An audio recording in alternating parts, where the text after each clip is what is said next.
Bom, irmãos, o título dessa mensagem é Relacionamento com Deus.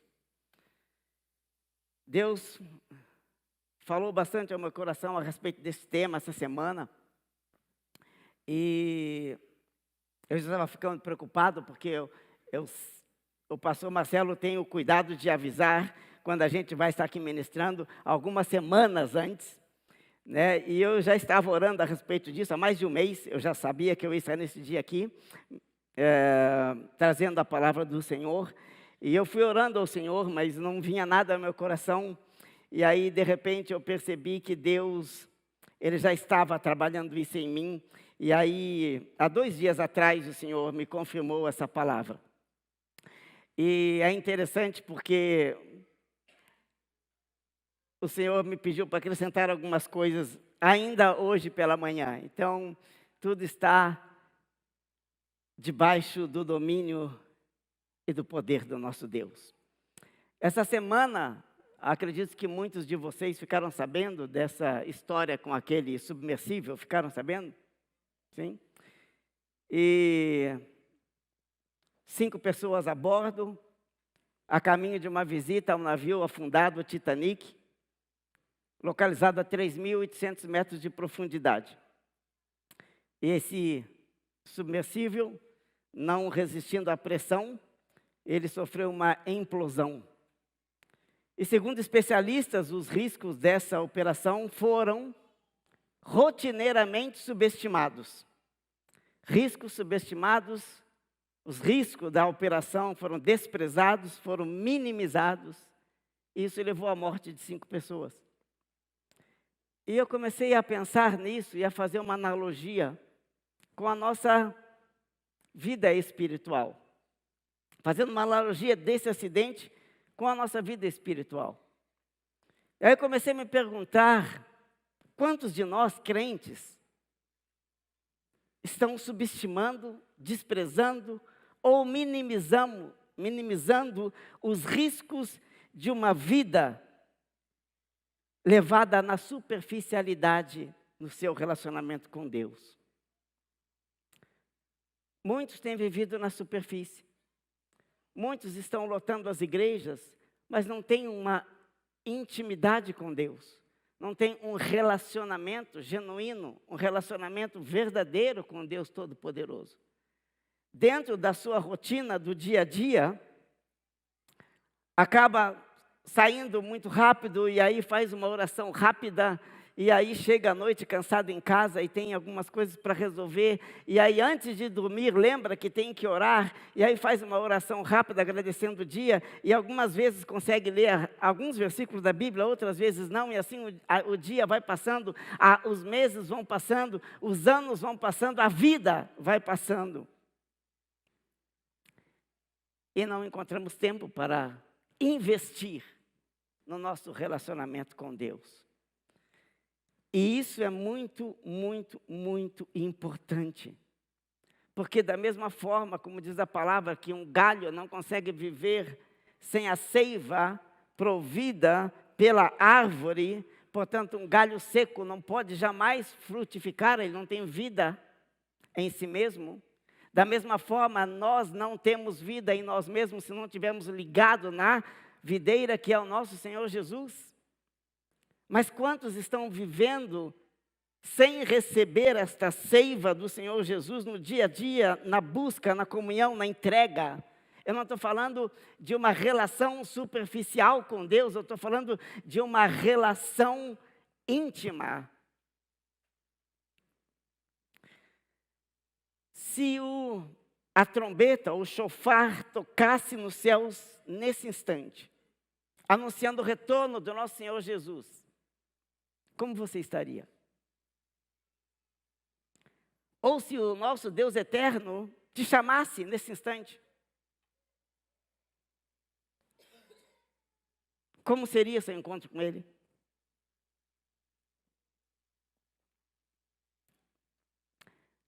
Como você está desenvolvendo o seu relacionamento com Deus? Porque essa é a nossa obrigação, esse é o nosso dever, essa é a nossa responsabilidade. Deus não vai mandar um anjo para dizer, ei, agora é hora de você orar, agora é hora de você buscar a palavra. Essa é a nossa responsabilidade. A gente está falando de relacionamento, eu busquei no dicionário, o que significa relacionamento? E no dicionário está ligação afetiva ou de amizade entre pessoas que se unem com os mesmos objetivos e interesses. Quando eu tenho um relacionamento íntimo e verdadeiro com meu Deus, eu estou em união com Ele, os objetivos de Deus passam a ser os meus objetivos. Os interesses de Deus passam a ser os meus interesses. Como a palavra fala, o apóstolo Paulo fala em Gálatas 2:20, fui crucificado com Cristo, já não sou eu quem vive, mas Cristo que vive em mim. Ou seja, eu não vivo mais por mim mesmo ou pelos meus interesses, mas eu vivo por Jesus, pelos interesses do Messias através da minha vida. Qual é o interesse de Deus? Qual é o propósito de Deus para as nossas vidas? O que Ele quer para mim, o que Ele quer para você? De que maneira Deus quer te usar no seu local de trabalho, na sua faculdade, no seu colégio, no meio em que você vive? Como Deus quer te usar lá? Para qual propósito Deus te trouxe a este mundo? Porque existe um propósito. E a única forma de você saber isso e de você estar em unidade a ponto de você entender que os objetivos de Deus e os interesses deles passam a ser os seus objetivos, é você estar em união com Ele, é você investir tempo de oração com Ele. E isso é uma prática. Não adianta você chegar hoje e dizer, hoje eu vou tirar 1 hora para estar em oração e ler a palavra de Deus. Se você não costuma fazer isso.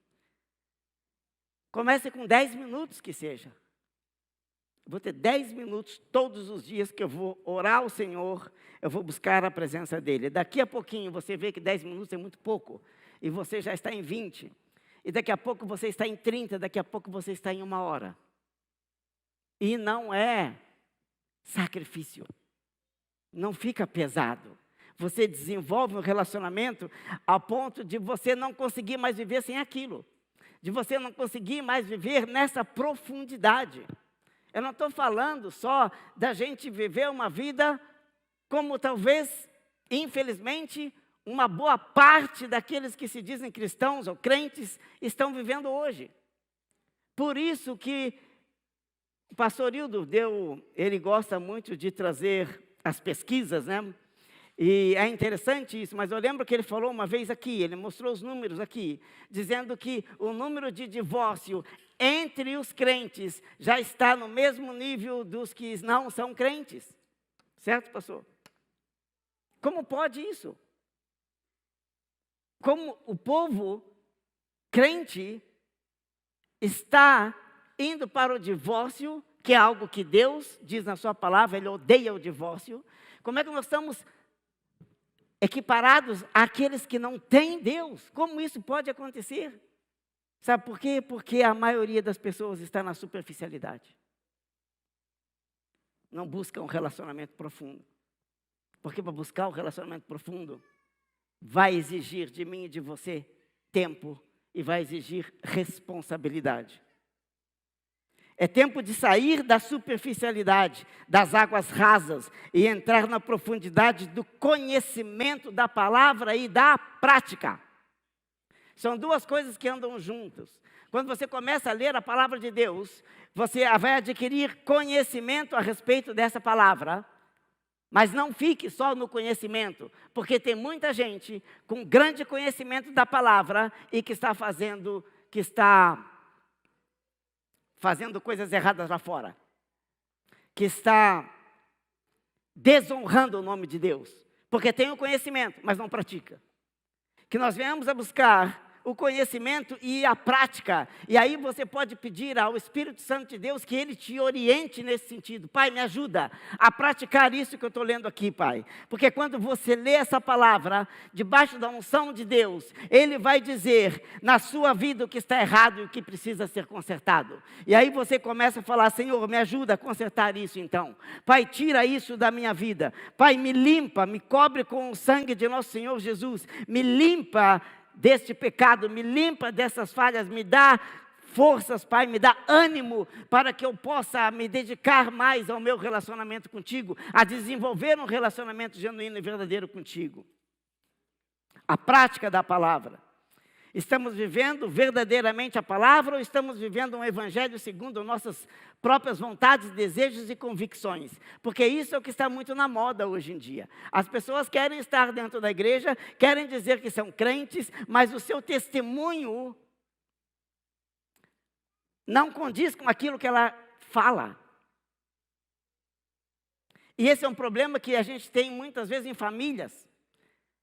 Porque filhos adolescentes, de repente, não querem mais vir para a igreja. Porque os pais falam que tem que vir para a igreja, mas eles não vêem na atitude do pai por que ele tem que ir para a igreja. Porque a atitude do pai e da mãe, muitas vezes, é igual ou pior àqueles que estão lá fora. Então, não há um exemplo. A criança e o adolescente aprendem, muito mais a criança, pelo exemplo. Eles não aprendem por aquilo que você fala, eles aprendem por aquilo que você é. Como você vive. Eu lembro que, assim que a gente voltou da Alemanha para o Brasil, 2007, meu filho estava com 9 anos. E nós fomos na casa de uma pessoa da família, da minha família, lá em São Paulo. E o meu filho ficou encantado, porque ele entrou no quarto daquele rapaz e ele viu lá que ele tinha um monte desses jogos eletrônicos, né? Tinha lá, acho que uma Xbox na época, não sei, aí você comprava os jogos, né? Hoje em dia você baixa tudo da internet, na época você comprava os jogos. E ele tinha um monte, não sei, uns 20. E meu filho falou, pai, eu quero que você compre para mim, porque o fulano tem um monte de jogos e tal. Aí eu falei, não, mas isso é muito caro. Eu não posso comprar todos que você quer. Aí ele falou, não, mas o fulano falou que lá na 25 de março você compra tudo pirata. E é bem baratinho, pai, compra então, vamos lá e tal, não sei o quê. Aí eu falei para ele, não, nós não vamos comprar jogos piratas. Eu vou comprar um original. Era caríssimo na época, eu não lembro o valor. Ah, mas um só? Falei, um só, porque é isso que o papai vai poder comprar agora. Depois eu compro mais um. Mas ele queria aquele montão, sabe? Ele achou legal aquilo, né? 9 anos de idade. Eu falei, nossa, ele tinha uns 30, eu não lembro, 20, 25, 30 jogos. Ele falou, não. E outra coisa, não pede emprestado, porque você não vai botar esse jogo lá no nosso computador. Ah, pai, por quê? Não sei o quê e tal. Ele ficou meio bravo comigo. Eu comprei. Eu fui no dia seguinte e comprei o jogo para ele original. Né? E depois, mais para frente, comprei um outro, original também. E ele ficou só com aqueles 2. E por um momento ele ficava bravo comigo, né? Poxa, mas o fulano tem. E o fulano é crente também. Eu falei, filho, eu não vou comprar. Ponto final. Você vai ficar com esse aqui e semana que vem eu compro um outro. E pronto. Passaram os anos. Aí ele já estava na adolescência e um dia ele trouxe uma redação que ele fez na escola. Passaram alguns anos, depois uns 4, 5 anos desse evento. E a redação era, fale sobre o seu pai. E a primeira frase que estava na redação dele foi, meu pai é um homem honesto e íntegro. Nossos filhos aprendem pelo nosso exemplo. Não por aquilo que a gente fala, mas por aquilo que a gente vive, queridos. Fiz coisas erradas na minha vida, claro que fiz com todos, com cada um aqui. Mas sempre temos a chance de voltar atrás e consertar o que fizemos. E começar a partir daí, levar uma vida com Deus. Porque talvez você tenha até aqui vivido uma vida totalmente fora. Por desconhecimento, eu não sei porquê. Mas sempre, Jesus ainda não voltou. Então você ainda tem a chance de voltar atrás e dizer: Pai, eu me arrependo de tudo que fiz. Peço perdão ao Senhor e quero a partir de hoje começar uma nova vida. Essa é a beleza do Evangelho do nosso Senhor Jesus. Porque Ele te dá a chance, ainda que você esteja andando de forma errada, mas Ele te dá a chance de você se arrepender genuinamente e voltar e começar a fazer algo novo. Estamos vivendo, já foi. A palavra nos adverte, né? Não se amoldem ao padrão desse mundo. O mundo tem um padrão. Todo mundo está fazendo, porque eu não posso fazer também.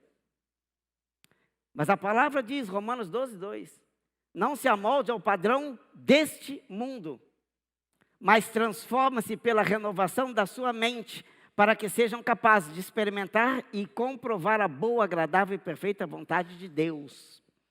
Quanto tempo você tem investido no seu relacionamento com Deus? Fale aí para você mesmo. Quanto tempo do seu dia você tem investido no seu relacionamento com Deus? Algumas pessoas dizem para mim: Omar, eu não tenho tempo, minha vida é muito corrida. Saio de manhã cedo, volto de noite, correndo para um lado e para o outro. E normalmente quando eu ouço isso, me lembro de Eclesiastes 3:1. Há tempo determinado, tudo tem seu tempo determinado. E há tempo para todo o propósito debaixo do céu. Se o teu relacionamento com Deus for um propósito na sua vida, você vai encontrar tempo para aquilo. Sim ou não? Sim. Eu já dei esse exemplo aqui, me perdoe se eu estou sendo repetitivo. Imagina um rapaz jovem que ele não tem tempo para nada, porque ele trabalha durante o dia e estuda à noite. E aí no fim de semana ele ensaia porque ele toca no louvor da igreja e só sobra o domingo, que é quando ele vai fazer as lições de casa e estudar para a semana seguinte na faculdade. Esse rapaz não tem tempo para nada.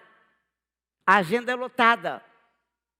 Aí, um belo dia, ele encontra uma moça da igreja, começa a namorar com ela. A minha pergunta é, ele vai achar tempo para esse namoro ou não? Com força. Aí, o pastor Hildo conhece os jovens. Com força. Pô, mas o cara não tem tempo. Mas acha, pastor Hildo. Mas o cara não tem tempo. Acha. Vai achar tempo para ir no shopping, para ir ao cinema, para ir...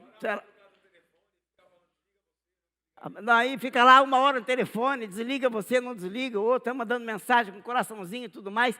Acha tempo, por quê? Porque agora aquela moça é um propósito na vida dele.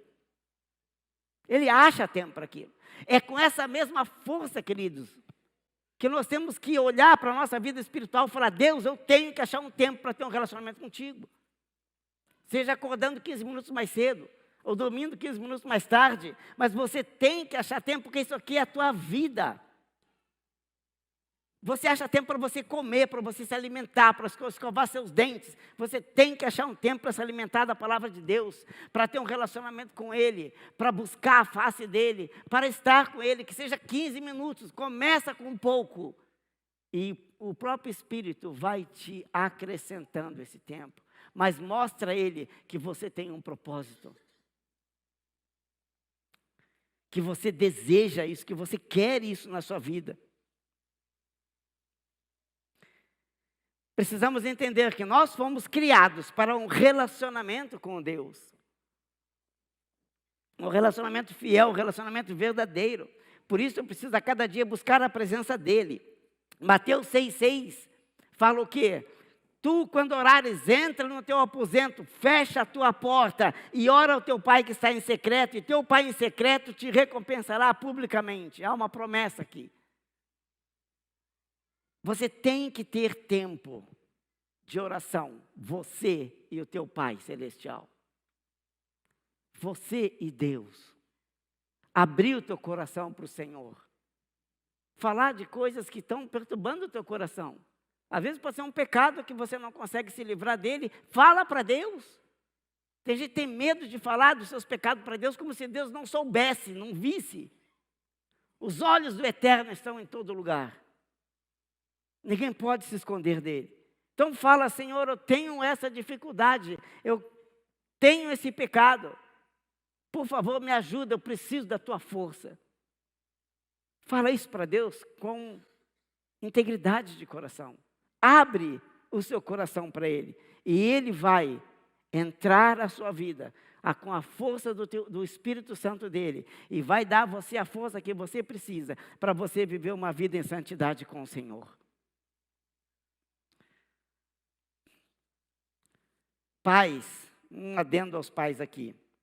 Ensine seus filhos na palavra. Seja um exemplo para eles.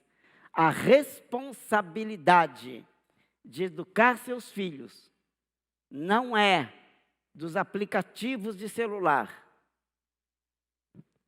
A gente vê muito hoje em dia crianças de 2 anos com o celular na mão e ficam horas naquela tela. Há vários neurocientistas dizendo que isso é prejudicial, inclusive oftalmos, porque a criança com essa idade não tem ainda, o doutor Giovanni estava aqui de manhã, né? Seria até bom perguntar isso a ele, mas pelo que eu li, não tem ainda desenvolvido totalmente a sua visão, enxerga bem, mas ainda está em desenvolvimento, e por causa disso, o excesso de uso de tela vai prejudicar a visão dessa criança no futuro. Além dos problemas psicológicos que podem acarretar de uma criança ficar excessivamente no celular. Mas isso tem sido como uma babá eletrônica, né? Você entrega o celular, a criança fica 3, 4 horas entretida com aquilo. Mas essa não é a nossa obrigação como pais. A responsabilidade de educar seus filhos na palavra é sua. Não é do professor da EBD, não é da professora que está lá ministrando no cultinho, no culto infantil. É sua. Em casa. Por quê? Porque ele fica aqui no culto infantil 2 horas. Ele fica na EBD 1 hora. E com você, ele fica todo o restante da semana. Ah, Omar, mas ele fica na escolinha porque eu só pego o meu filho à tarde e entrego de manhã lá. Ainda assim, o filho é de quem? Seu. Deus te deu esse presente, cuide dele. Porque Deus vai te cobrar por isso. Cuide do seu filho. A palavra em Provérbios 22:6 fala: educa a criança no caminho que deve andar, e até quando envelhecer, não se desviará dele. Então, o teu filho é como uma semente que você planta. Ele é a semente. Você vai colher o que você está plantando lá na frente. Então, veja bem o que você está plantando na mente e no coração do seu filho. Muitas vezes, pais ficam assistindo programas na televisão que não edificam em nada, só destrói as pessoas emocionalmente. E as crianças estão passivamente recebendo aquela informação. Responsabilidade nossa.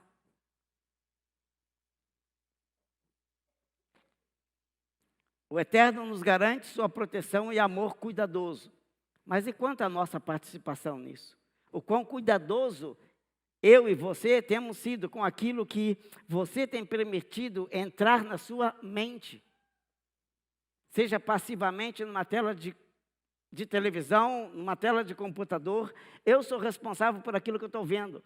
Eu sou responsável por aquilo que eu estou falando dentro da minha casa. Eu sou responsável pela minha atitude dentro da minha casa. Eu sou responsável pela educação dos meus filhos. Eu sou responsável pelo meu casamento. Eu sou responsável como homem pela minha esposa. A minha responsabilidade, é minha responsabilidade escolher o que entra na minha casa, o que entra na minha vida, através daquilo que eu vejo, através daquilo que eu ouço, e na vida dos meus filhos também. A palavra lá em Provérbios 4, 23 até o 27, diz assim: acima de todas as coisas, guarde o seu coração, pois ele dirige o rumo da sua vida. Coração, na palavra, significa o centro das nossas emoções. Então, acima de qualquer coisa, proteja a sua mente. Saiba, identifique o que é bom e o que não é dentro da sua casa. O que é bom e o que não é dentro da sua família. Do que você tem se alimentado, seja pelos olhos, seja pelos ouvidos. Isso é importante. É sua obrigação tomar isso nas suas mãos. Seguindo, evite toda conversa maldosa, afaste das palavras perversas. Cuidado com as suas palavras. Não amaldiçoe seu filho, não amaldiçoe seu casamento. Porque muitos pais, muitas vezes, dirigem seus filhos. Você isso aí quebrou, seu burro. Fica lançando palavra de maldição sobre a vida daquela criança. Ou às vezes sobre o seu cônjuge. Evite toda conversa maldosa, afaste das palavras perversas. Olhe sempre para frente, mantenha os olhos fixos no que está adiante de você. Estabeleça um caminho reto para seus pés. Permaneça na estrada segura. Não se desvie nem para a direita e nem para a esquerda. Não permita que seus pés sigam o mal. Provérbios 4, 23 a 27. Será que não estamos nos contaminando com as influências deste mundo? Hoje vemos muitos crentes se amoldando ao padrão mundano para serem aceitos pelo mundo. Ou seja, procuram implementar os padrões do mundo em seu modo cristão, entre aspas, de viver e assim serem aceitos pelo mundo. Mas lá em 2 Coríntios 6,14 diz o quê? Como pode a luz ter comunhão com as trevas? Você é luz. Eu sou luz. Não dá para ter comunhão com as trevas. Nós temos que respeitar as pessoas, mas temos que ser firmes para defender o nosso ponto de vista, para defender aquilo que nós cremos, e não abrir mão disso. Essa palavra que é o guia para a nossa vida, nós vivemos por ela. Enganam-se os que pensam que podem servir ao Deus eterno, sem ter um compromisso fiel e verdadeiro com Ele.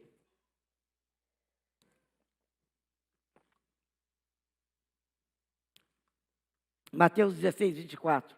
Então disse Jesus aos seus discípulos: se alguém quer vir após mim, renuncie-se a si mesmo, tome sobre si sua cruz e siga. O que é renunciar? Porque Jesus está falando aqui, se você quer me seguir, você tem que renunciar a você mesmo. O que é renunciar? Deixar algo. Você renunciar é o seguinte: imagina que você está abraçado com alguma coisa, certo? Você vai deixar essa coisa que você estava abraçado e você vai abraçar outra coisa. Renunciar eu antes estava abraçado com as coisas do mundo, com os meus próprios interesses, com as minhas convicções. Agora eu renuncio isso, eu não quero mais isso. E eu abraço o Senhor Jesus e vou andar por Ele. E vou andar como Ele quer que eu ande. E isso é a chave para uma vida de vitória. Isso é a chave para a resposta das nossas orações. Isso é a chave para você ter os céus abertos sobre a sua vida. Essa é a chave. É dizer: Senhor, eu não quero mais estar abraçado com essas coisas, mas eu quero estar abraçado com a Tua palavra. Eu quero renunciar àquilo que talvez eu tanto amava no mundo, para estar abraçado à Tua palavra, aos Teus ensinamentos. Porque o Senhor é a palavra, e eu amo estar com o Senhor, e eu quero viver contigo, porque eu sei que quando eu partir deste mundo, ou se o nosso Senhor Jesus voltar antes, eu vou passar uma eternidade contigo. E eu quero, quando eu chegar lá, juntamente com o Senhor, ouvir da sua boca: vem, servo bom e fiel. Não se enganem, queridos. Há muitos que estão desonrando o nome de Deus. Muitos ministros, entre aspas, do Evangelho, que estão desonrando o nome de Deus, mas continuam nos seus púlpitos. E até acontecem alguns milagres, sim, pela misericórdia de Deus. Só que estes homens se esquecem que um dia eles vão chegar diante de Deus e vão dizer: Senhor Jesus, eu curei em teu nome, eu profetizei em teu nome, eu fiz isso, eu fiz aquilo em teu nome. E o Senhor vai olhar para eles e vai dizer: apartai-vos de mim, porque não vos conheço, vocês que praticam a iniquidade. Se eu vou passar uma eternidade com Deus e você também, nós temos que ter um relacionamento com Ele. Ele deixou aqui o seu plano. Ele deixou aqui o nosso manual. Viva por esse manual e você vai acertar o seu caminho. Então vocês verão novamente, quando você está em unidade com o Senhor, através do seu Espírito Santo, vai acontecer isso aqui que está em Malaquias 3,18. Então vocês verão novamente a diferença entre o justo e o ímpio, entre os que servem a Deus e os que não servem. Porque quando você está debaixo da unção do Todo-Poderoso, buscando, almejando, desejando a presença dEle a cada dia, Ele está contigo. Ele vai te ajudar nas suas fraquezas. E você vai poder viver isso aqui. O mundo lá fora vai ver que você é diferente. E você vai orar. E você vai ver a mão de Deus agindo em teu favor. E você vai orar para alguém que está enfermo. Aquela pessoa será curada. Porque você está de acordo com a palavra de Deus. Você está junto com Ele. Você é um com Ele. E Ele é um com você. O que você fizer, Deus abençoará. Quem pertence ao mundo tem a mente distorcida. Salmo 73:7. Do seu íntimo brota maldade, da sua mente transbordam maquinações. Quem pertence ao eterno tem mente renovada, como nós lemos em Romanos 12:2. Não se amolde ao padrão do mundo, mas transformem-se pela renovação da sua mente, para que sejam capazes de experimentar e comprovar a boa, agradável e perfeita vontade de Deus. Os que servem a Deus verdadeiramente, que têm intimidade com Ele, têm um bom testemunho, têm uma conduta correta, vivem em integridade, têm um caráter aprovado por Deus, dá bom testemunho lá fora. Eu já contei para vocês a história de um amigo que foi estacionar em Campinas, né? Quem sabe dessa história? Alguns? Vou contar para os demais então. Ele foi parar o carro numa rua de Campinas e faz tempo isso já. Hoje eu não sei se ainda é assim. Tinha o carinha que vende aquele... o cartão da Zona Azul, né? E aí ele parou e... Ele é um servo de Deus. Ele parou, chamou o rapaz veio e falou: ei, tudo bem? O que você quer? Eu falei: não, quero estacionar aqui. Ele falou: qual você quer? Ele falou assim: como assim? Não é um só? Não, tem dois. Tem o oficial e tem o outro, que não é oficial. Ele falou: como é que funciona? Não, o oficial está aqui, é R$4, você põe aí, preenche, está tudo bem. E o outro? O outro é assim, ó, a gente deixa em branco. Você deixa um pouco do vidro aí aberto e tal, deixa em branco. E aí, se o guarda vem, eu preencho. Se o guarda não vem, eu não preencho nada, você me paga só R$2. Aí ele falou: cara, obrigado por você ter me apresentado essas duas propostas, mas eu não posso fazer essa segunda aí, porque eu tenho um amigo muito querido que vai ficar muito chateado comigo. Aí o outro rapaz estava vendendo, né? Coisa, falou: quem é? Ele falou: é Jesus. Ele falou: cara, você é meu irmão, um abraço aqui. Amém. Também sou crente e tal. Ver como é que é. Então, os que servem a Deus, que têm intimidade com o Senhor, têm um bom testemunho. Não vai fazer coisa errada. Por quê? Porque tem a consciência de que os olhos de Deus estão sobre ele. Estão sobre mim, estão sobre você o tempo todo. Filipenses 2:14-16 diz assim: façam tudo sem queixas nem discussões, para que venham a tornar-se puros e irrepreensíveis, filhos de Deus inculpáveis, no meio de uma geração corrompida e depravada, na qual vocês brilham como estrelas no universo. Ah, que lindo isso. Esse é o desejo de Deus para mim e para você. No meio de uma geração corrompida e depravada, nós vamos brilhar como estrelas do universo, retendo firmemente a palavra da vida. Assim, no dia de Cristo, eu me orgulharei de não ter corrido nem me esforçado inutilmente.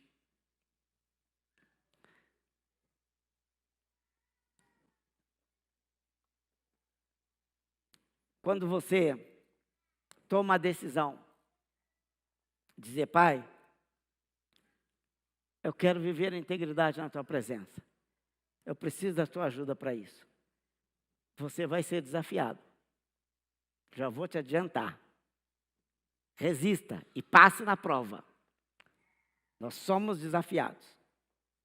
Por quê? Porque Deus quer ver como é que está o teu coração, como é que está o meu coração com relação a isso. Eu lembro que quando eu voltei da Alemanha, eu assumi um cargo muito importante aqui no Brasil, era vice-presidente da empresa, meu chefe ficava nos Estados Unidos. E eu lembro que o pessoal sabia que eu era um servo de Deus. E um belo dia me chegou uma decisão assim de que eu tenho que pensar aqui em como falar isso.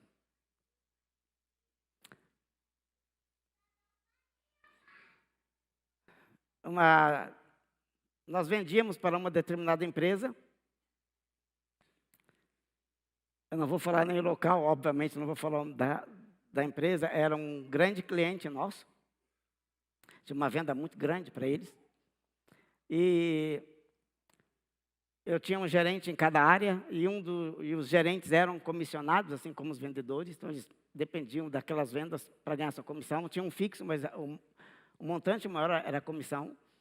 E um dos gerentes chegou para mim e falou, Mar, temos uma questão para resolver, porque entrou um diretor novo na empresa, que é nosso cliente, e ele falou que um escritório de advocacia vai nos procurar, porque a gente vai ter que passar a faturar serviço também.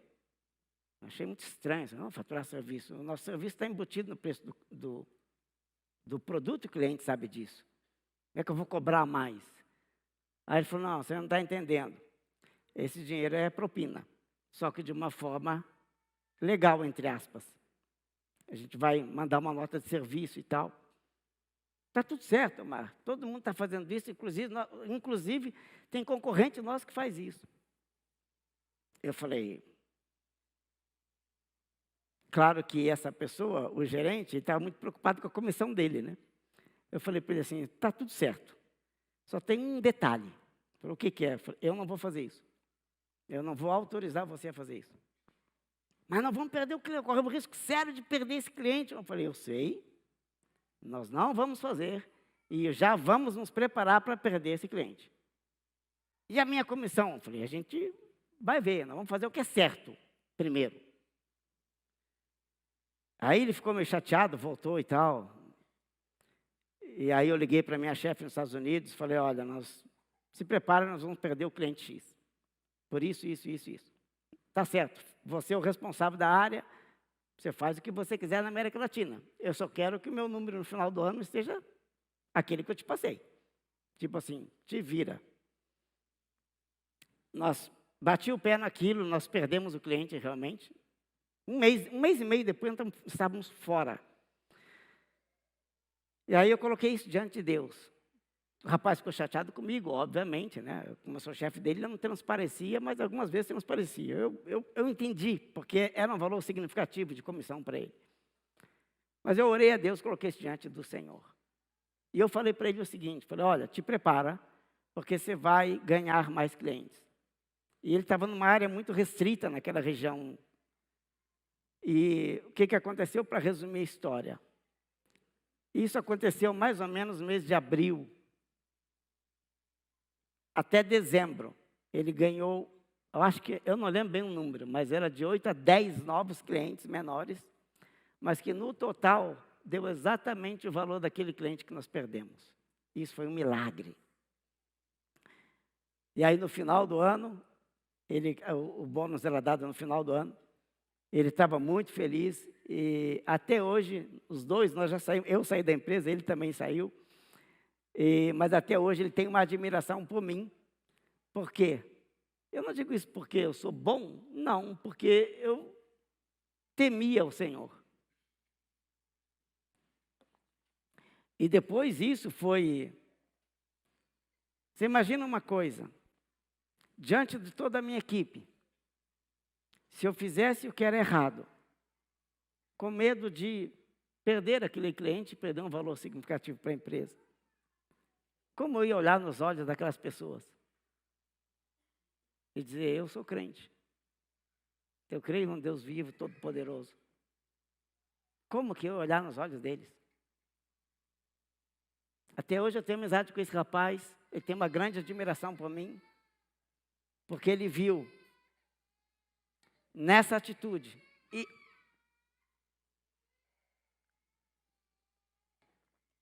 que diante de uma situação difícil, pela graça do Senhor, eu escolhi o certo a fazer. E Deus me honrou. Cada vez que você estiver numa situação dessa, escolha aquilo que é certo e Deus vai te honrar. Essa foi uma das situações que eu enfrentei. Houve muitas outras. Eu falei aqui 3 horas, falando de várias situações que eu passei, onde eu vi claramente Deus me provando naquilo. E isso falou muito mais do que eu abrir a minha boca para falar, ei gente, eu sou crente. As minhas atitudes demonstravam isso. Tinha pessoas, às vezes funcionário novo, que entrava na minha sala. O senhor é crente, seu Omar? Sou. Por quê? Não, porque a gente percebe na forma que o senhor faz as coisas aqui dentro. Né? No bom testemunho que o senhor dá. Queridos, eu não digo isso para falar para vocês aqui que eu sou bom, ou sou não sei o que, eu não sou nada. Sou nada. Foi fácil para mim? Não, não foi. Porque muita coisa estava em jogo.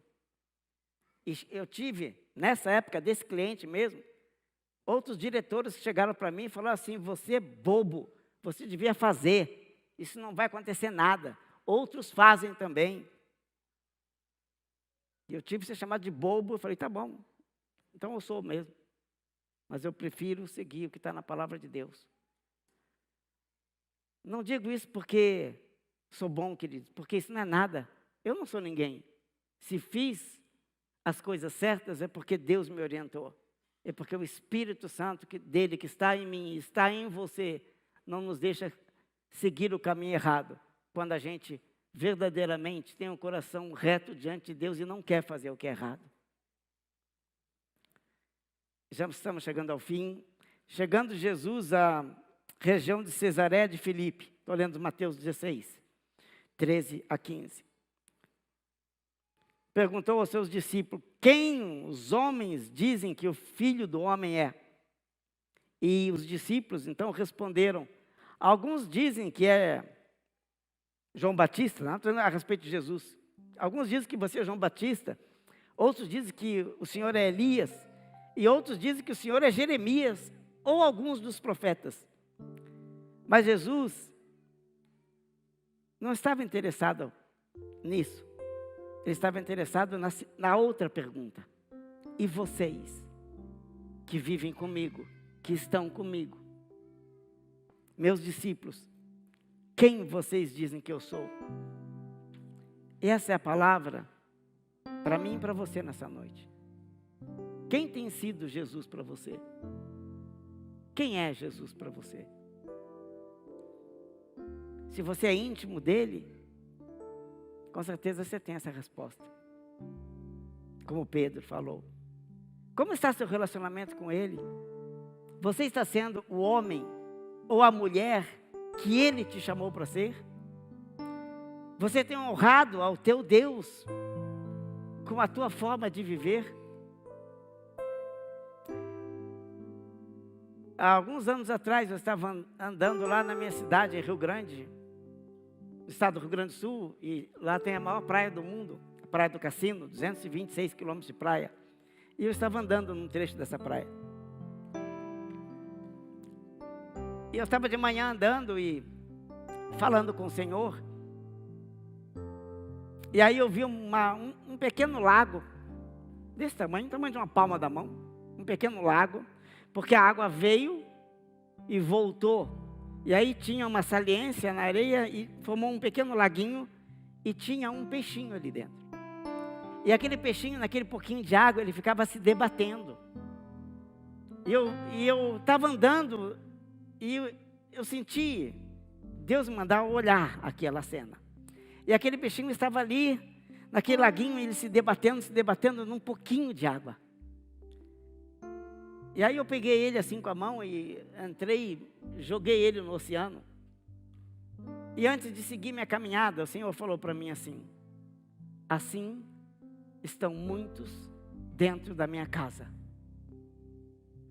se debatendo num pouquinho de água, enquanto eu tenho um oceano enorme para eles. Eu tenho um oceano para eles, mas eles estão se debatendo aqui. Se debatendo naquele pouquinho, que mal dava para a sua própria sobrevivência. Talvez você olhe para você e fale assim: eu estou ficando sem fôlego, porque estou imerso em coisas que eu não deveria estar. Não vejo saída para mim. Como a irmã falou aqui essa palavra, que você deveria procurar ajuda. Nós temos um grupo de pastores nessa igreja. Você pode vir aqui a hora do dia, da noite que você quiser. É só marcar. Vem. Tem um ministério aqui chamado Tiago 5,16 que se reúne às segundas-feiras às 19 horas, pastora. Às 19h30 ali. Para ajudar você. Para dar a mão para você. E ajudar você a sair dessa situação. Sair desse pequeno laguinho de água e entrar no oceano. Porque Deus tem abundância para o povo dele, queridos. Nós não podemos nos conformar em viver uma vida medíocre. Uma vidinha que não leva a nada, que você fala que a pessoa está sempre com um problema, está sempre com um caso e outro, sempre enrolado, sempre enredado com as coisas dessa vida. Deus tem algo grande para você. Deus quer você mergulhando no profundo, na presença dEle.